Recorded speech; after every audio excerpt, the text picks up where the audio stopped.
Welcome to the People Are People podcast, life lessons learned in real time, where we touch on the crazy realities of dealing with human behavior in the workplace.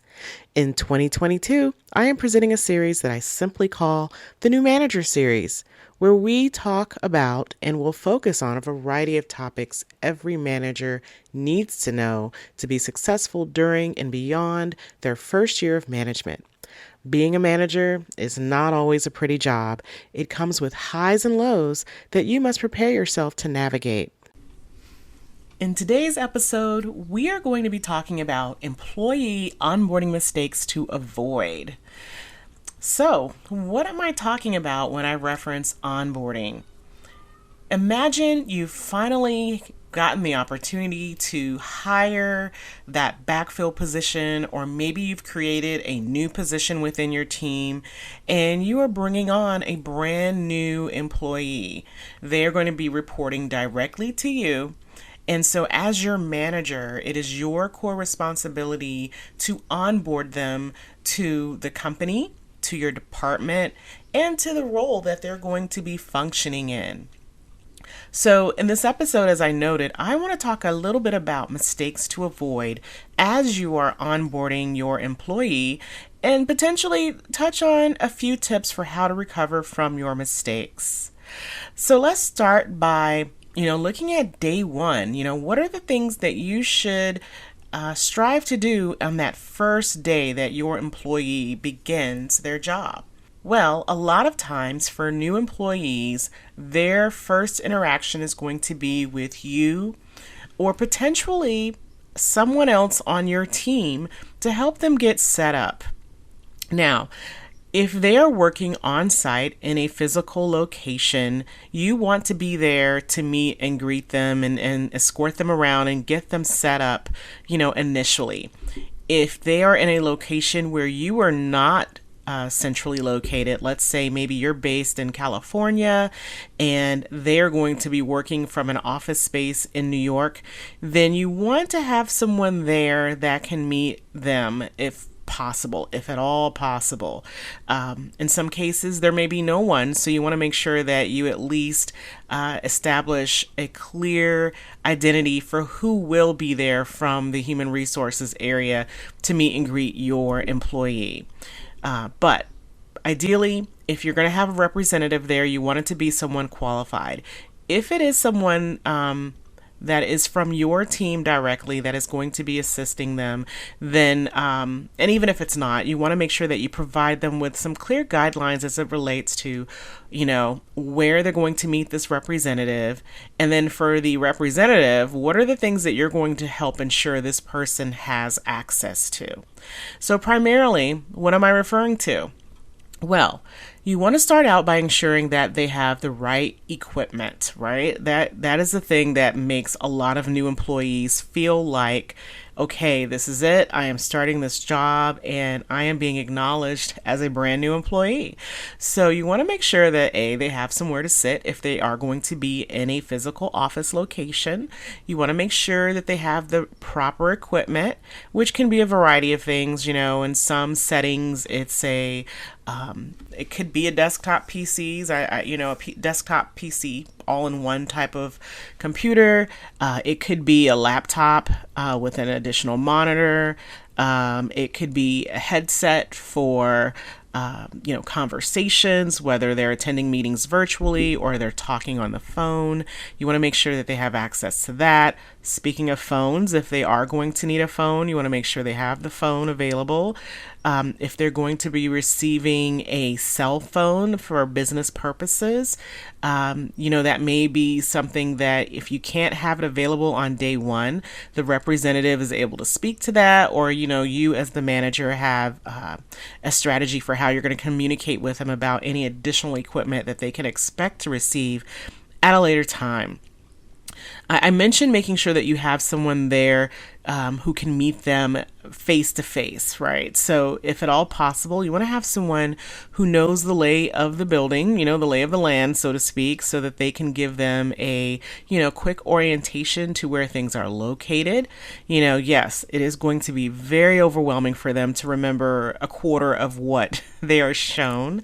But again, your goal is to make them feel like they are being welcomed into the team. If there's a surrounding areas, around the office that they should be aware of, such as, where can they go to get food? Sometimes that's internal inside the building. There may be some locations that they can, grab lunch or grab breakfast in the morning. You want to orient them to that. Hey, if not, then if there's any local eateries that you want to make them aware of, definitely do that. A lot of people bring their own food from home, but for many people, they do go out for lunch or they may grab something on the way in. Additionally, security. If you're in a business setting that has security requirements, you definitely want to make sure that they get set up with any security badges that they may need to have access to. If there's any specific locations, within the building that they need to have access to, hopefully you've had an opportunity to request that access before they start. But if not, you want to make sure that they have access to some type of temporary access, right? So that they can move around freely as necessary, just in case, let's say they have to go to the restroom and the restroom is not located, near their workspace. You want to make sure they just have access to those simple things that they need, to feel comfortable in that setting.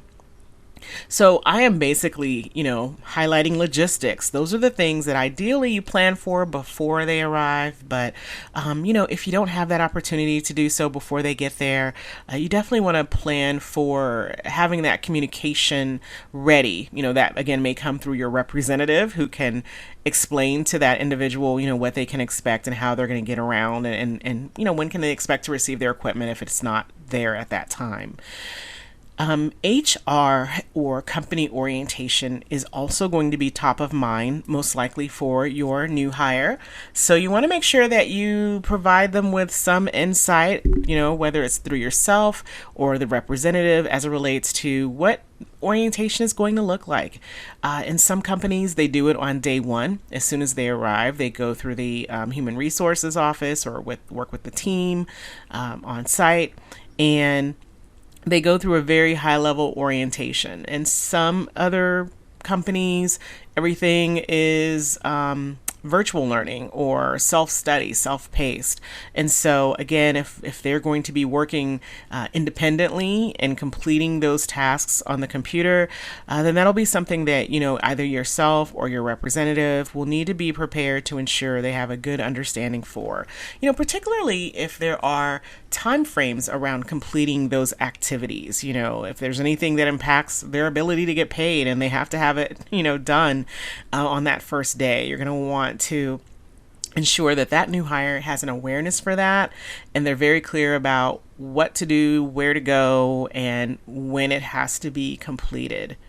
So I focused mainly on, that physical arrival on site. But let's say you're managing a team of virtual workers, since the pandemic, a lot of companies have gone virtual or remote, and folks are teleworking. So, how do you handle the new hire who's coming in the door virtually, so to speak? So ideally, if you can have contact with them before they start, that's always great, to get a sense of whether or not, they've received their equipment and, where things stand with that. If not, it is okay to wait until the first day to kind of do an inventory of, what did they receive at their home. Again, making sure they've received all of the equipment that you ordered. So you'll want to be prepared to be able to, cite to them specifically, hey, these are the things that you should have received. And when they should have received it, hopefully your company will have some type of process or protocol in place in which you receive alerts letting you know that something has arrived. But if not, that's okay. Then you can have those conversations with the employee. Now, additionally, you'll want to make sure that they were able to connect everything okay, that there weren't any missing pieces. You may have to actually talk them through some steps. But if you're lucky enough to work for an organization that has let's say, an onboarding team of specialists, then you can also, connect them with those individuals to help them get set up. Sometimes, managers are are lucky and they work within an organization that is just like a well-oiled machine that, there's different areas that can assist with it. But if not, you definitely want to be prepared, and you want to have carved out time to help your new hire get set up. You don't want this initial virtual greeting to feel rushed to them or yourself. Again, if you're not available, during those initial hours, we know that happens. Managers wear many different hats, and, they often have to be in many different places. Then you want to ensure, once again, you are selecting a qualified representative who could act just as autonomously and or professionally as you would should you have been able to attend that. So they also need to be able to talk them through, assessing their inventory for their equipment, making sure that they're connected okay, making sure that, they're aware of any HR impacts, any, additional things that they need to get completed. And, on site and virtually, you want to also be ready to provide them with a schedule. A lot of times when new hires are just starting, think about yourself. One of the first things you want to know that often makes people feel secure is that someone has planned for them, as it relates to what their onboarding experience is going to look like. So sometimes that may mean just providing them with the first week of their schedule, particularly if the human resources or company orientation is extensive and that it's going to likely, occupy their first week, then you can just provide them with that initial week of information and let them know that, as the week progresses, you will provide them with the next week's schedule. The other option is you can provide them with a more extended schedule if you prefer. You could give them their schedule for the next few weeks. So, for example, if you're onboarding someone who is in a position that, in addition to the human resources training, they're going to have a well-organized or coordinated type of training in which they are occupied based on a schedule for the next few weeks, then you can incorporate that as well. On that schedule, you will want to call out your meeting frequency with this individual. And we'll talk more about your interactions with your new hire in just a moment. But in that schedule, you will want to include, frequency of touch base meetings with you as their manager. What will those look like? How long will they be? What are some of the things that you will talk about?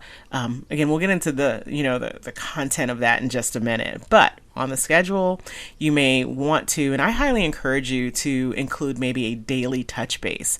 It could be at the start of the day, it could be at the end of the day, but you want it to be at a time period in which you're able to spend maybe 15 to 30 minutes with them talking about, how did things go maybe the day previously or prior, or that day if it's their first day, if you're scheduling it at the end of the day, how did things go?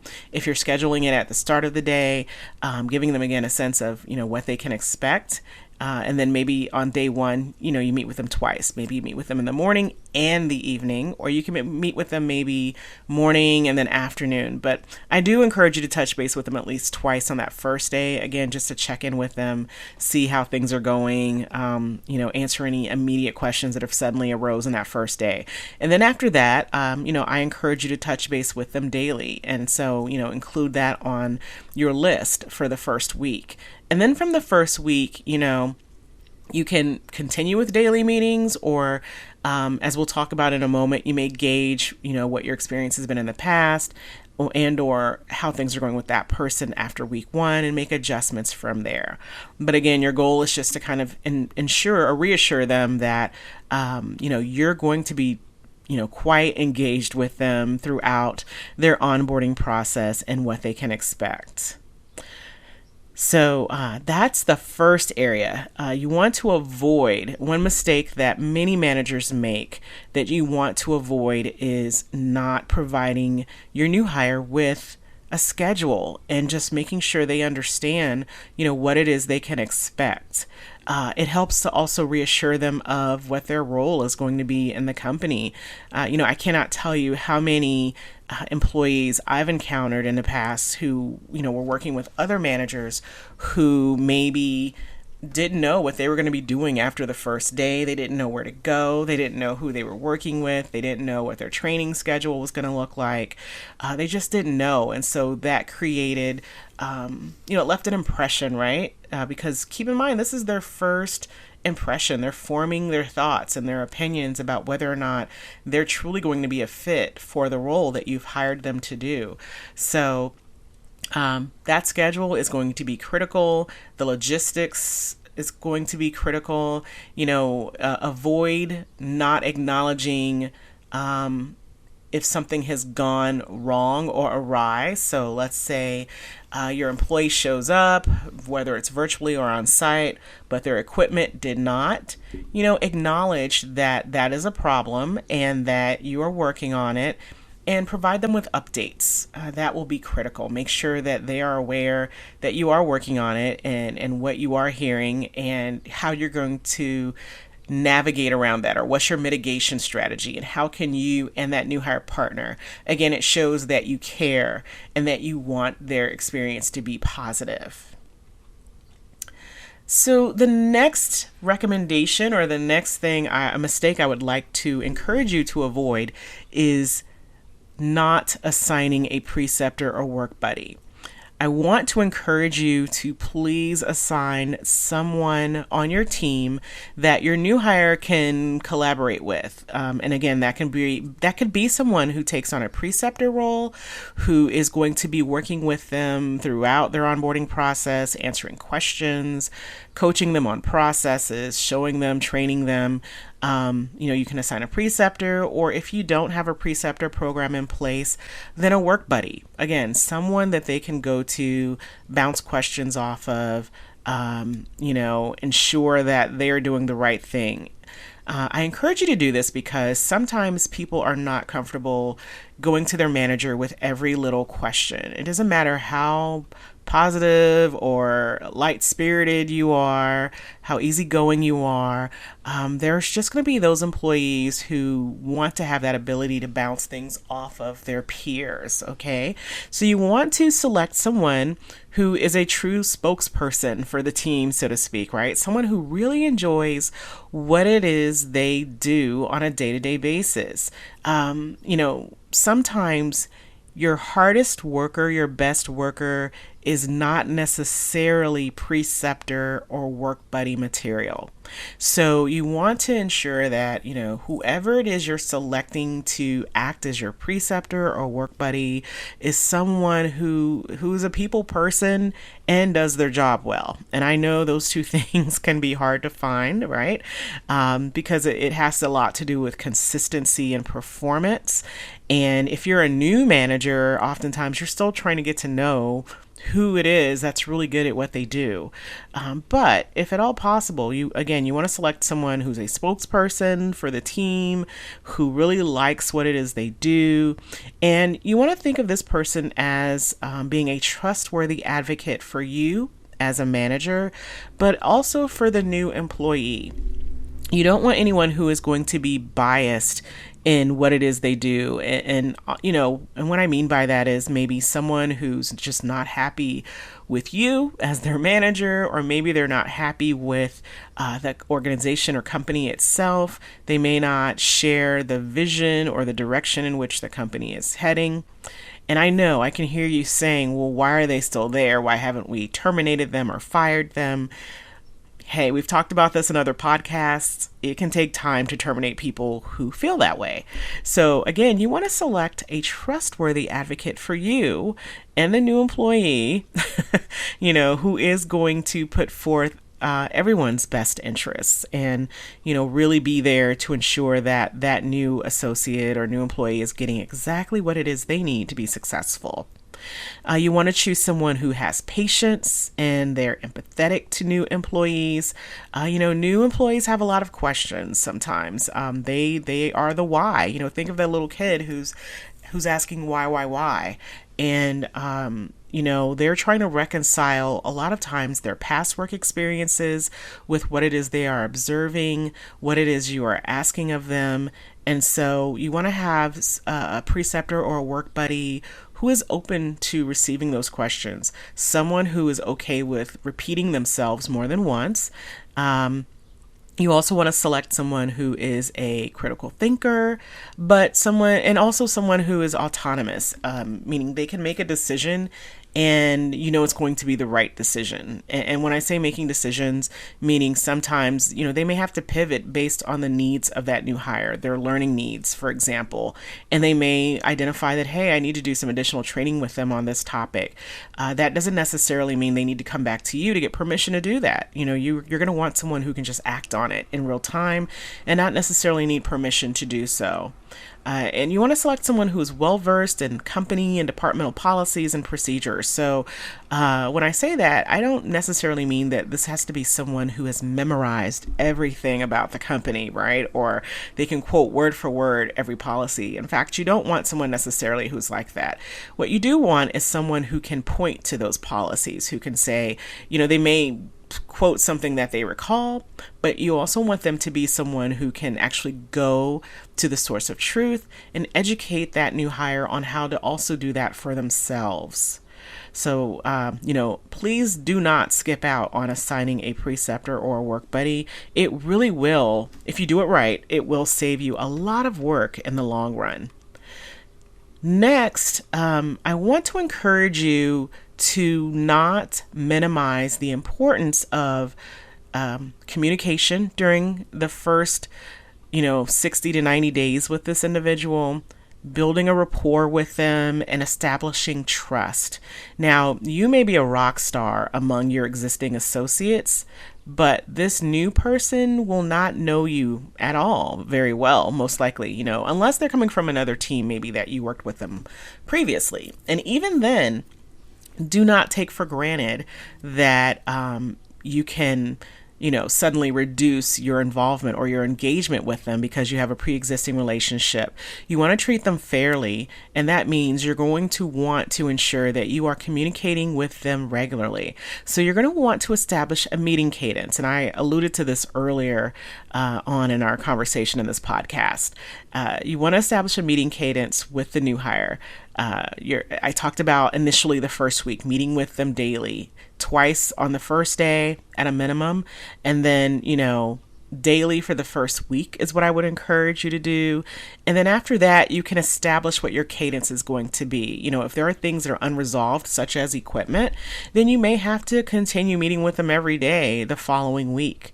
Once you get past your daily cadence, you can look at maybe every other day or twice a week before moving on to weekly. But whatever the cadence is, you want to be consistent in it. You definitely don't want to let or allow too many days to pass, particularly if you're finding that your new hire has a lot of questions every time you touch base. You don't want them to feel put off. Again, consider this as you rolling out the red carpet during the initial months that this person is on board. And it helps you to gain a sense of how they navigate challenging situations. It will give you a sense of, even just from a broader scale, maybe where some of your processes may be a bit ambiguous. So it helps you to, ensure that your expectations are clear, not only for that new hire, but for the broader team. And then, like I mentioned, establishing trust, this helps them to know you're available to them and that you're going to be there to answer questions or help them navigate challenging things. But the goals of these initial meetings, as you're, going through them, is going to be to review their schedule, identify how they're progressing. Are they on track? Are you having to readjust your schedule to accommodate, things that are going on? Maybe they need more training. Again, we talked about equipment delays that can happen, but use it as a schedule review, use it as a check-in. How are they feeling about their role? Is it what they thought it was going to be? Or do you have a mismatch? I mentioned clarity. It's also an opportunity for you to provide, constructive feedback based on what you're hearing, what you have observed, And it's also a time for you to encourage them, to help them feel or know that if they're not necessarily catching on to every aspect of the job, that likely it's okay. Now, I have a disclaimer. Obviously, if you've hired someone for a skill set that they allege themselves to possess, then, obviously that could be a whole different issue. And again, that's a part of your constructive feedback. You're not necessarily looking to overlook the basic skills that they should have when stepping into the role. However, if there are concerns that they have or that they might be bumping into that have nothing to do with work performance, but maybe more of them worrying about how well they're progressing or such, and you feel that they're progressing fine, you want to use that time to encourage them to keep up the good work. It's also a way to provide, as I mentioned, ongoing follow-up as it relates to anything that's going on. So be consistent. I would encourage you not to fear micromanaging initially, because you don't know this person most likely. So, in my opinion, it's okay to micromanage during those initial weeks. And then monitor for team dynamics. You're going to want to keep an eye out for how well this person is assimilating with your team. And, tread carefully in sharing the feedback if you choose to share the feedback, with the individual as it relates to how well they are assimilating within the team. Look for opportunities if you are identifying any type of friction to address it immediately. Do not allow things to fester. So these are the top 3 things that are mistakes that, I want people to avoid. I want to encourage you to take the action or take steps to be proactive, as you are onboarding your new hire. If you make mistakes, acknowledge them, fix them, forgive them, and then keep it moving. Consider yourself a GPS in this situation, okay? You're going to adjust your onboarding as needed and as necessary to fit your new hire, and then document the progress. I do want to stress this last point before I wrap up today's podcast. Document their progress, document where they're doing well, document where the gaps are, document any actions that you or their preceptor have taken to, enable them to be successful. If you've provided any type of additional training, coaching, please capture that. Please capture all communication with them about their performance. A lot of managers make the mistake of kind of brushing aside performance issues that emerge in the first 60 to 90 days. And then a year from the date that they were hired, when these issues have ballooned, there's no documentation trail, no evidence of efforts that you took in those first few months to onboard them or throughout the year. So I just want to encourage you, that you make sure you're documenting things along the way, and that you are there to support them as much as you can. And if you can't be there, you've got a representative in place. Well, folks, that concludes today's podcast. Thank you for listening. Please like the podcast, share my podcast, and stay safe. And I'll catch you in the next podcast.